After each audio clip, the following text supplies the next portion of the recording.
ಶೋಣಿತಾಪುರದ ಸರ್ವಾಧಿಕಾರಿಗಳು ಈ ರಾಕ್ಷಸರು. ಏನು ಮಾಡೋಣ ಹೇಳಿ? ಒಂದೊಂದು ದಿನ ದೇವಲೋಕವನ್ನು ಸ್ವಾಧೀನಪಡಿಸಿಕೊಂಡಿದ್ದೇವೆ. ನಾವು ಮೇಲ್ಲೋಕದಲ್ಲಿದ್ದುಕೊಂಡು ಬೆರೆದೆವು. ಆದರೆ ಕುಹಕಿಗಳಾದಂತಹ ದೇವತೆಗಳು ನಮ್ಮನ್ನು ಮೋಸದಿಂದ ಬಡಿದೋಡಿಸಿದ್ದಾರೆ. ಕೆಲವರು ಸತ್ತು ಹೋಗಿದ್ದಾರೆ, ಕೆಲವರು ಅಳಿದುಳಿದಿದ್ದಾರೆ.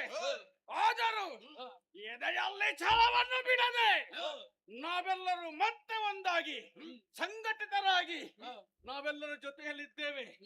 ಒಗ್ಗಟ್ಟಿನಲ್ಲಿ ಬಲವಿದೆ ಎಂಬುದನ್ನು ಲೋಕಮುಖಕ್ಕೆ ತೋರಿಸಿಕೊಟ್ಟಿದ್ದೇವೆ.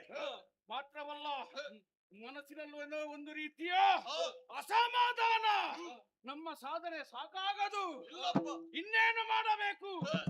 ಏನಾದರೊಂದು ಮಾಡಲೇಬೇಕೆಂಬ ಉದ್ದೇಶ ನಮ್ಮ ಅಂತರಂಗದಲ್ಲಿದ್ದರು ದಾರಿ ಕಾಣಿಸುತ್ತಾ ಇಲ್ಲ. ಏನು ಮಾಡೋಣ, ಏನು ಮಾಡೋಣ?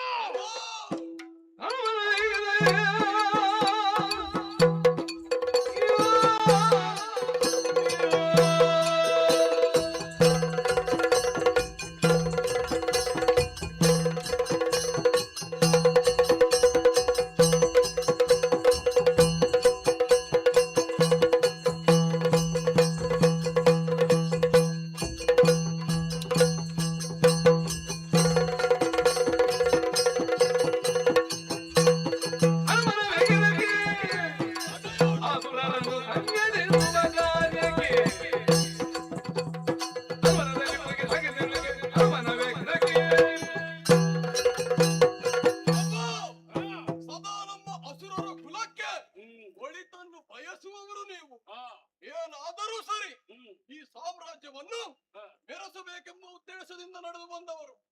ಆದರೆ ಒಂದು ಮಾತು ಹೇಳುತ್ತೇನೆ, ಹೀಗೆ ಉಳಿಯುವುದು ನಾವು ಸರಿಯಾಗಿ ಹೇಳಿ. ಯಾಕೆ?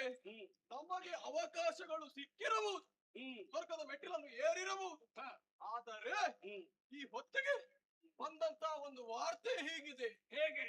ಸ್ವರ್ಗದ ಪೀಠದಲ್ಲಿ, ಗುರುಪೀಠದಲ್ಲಿ ಬೃಹಸ್ಪತಿ ಆಚಾರ್ಯರು ಇಲ್ಲವಂತೆ. ಅದರ ಒಳಿತಾಗಿ ಮತ್ತೊಬ್ಬರು ನಮ್ಮ ಕುಲದವರು ವಿಶ್ವಕರ್ಮರು, ಈ ಗುರುಗಳು ವಿಶ್ವರೂಪ ಗುರುಗಳು, ಹೌದು, ದೇವಲೋಕದಲ್ಲಿ. ನಿಜ. ಆದ್ದರಿಂದ ಒಂದೇ ಮಾತನ್ನು ಹೇಳುತ್ತೇನೆ, ನಾವು ಅಲ್ಲಿಗೆ ಹೋಗಬೇಕು. ನಿನ್ನ ಅಭಿಪ್ರಾಯವೇ?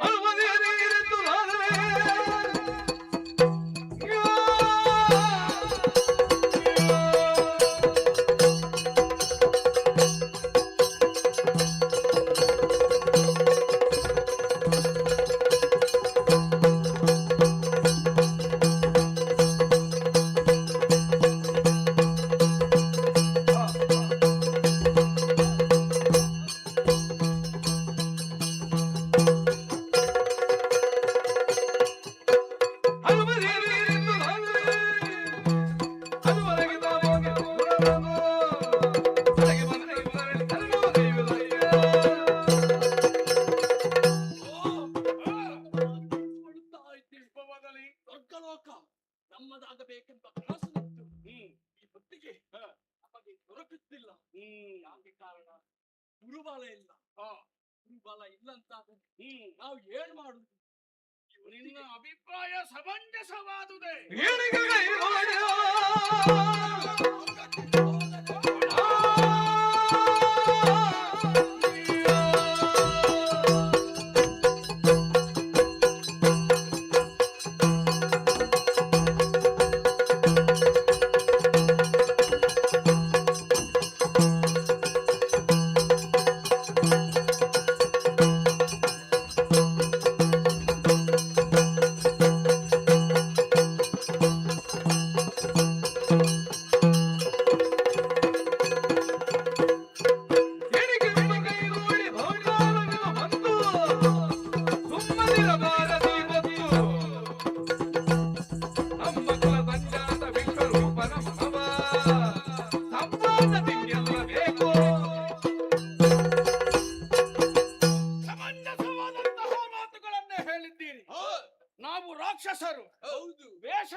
ನಮ್ಮ ಅಂತರಂಗವನ್ನು ಸುಟ್ಟು ಹಾಕಿದ್ದಾರೆ.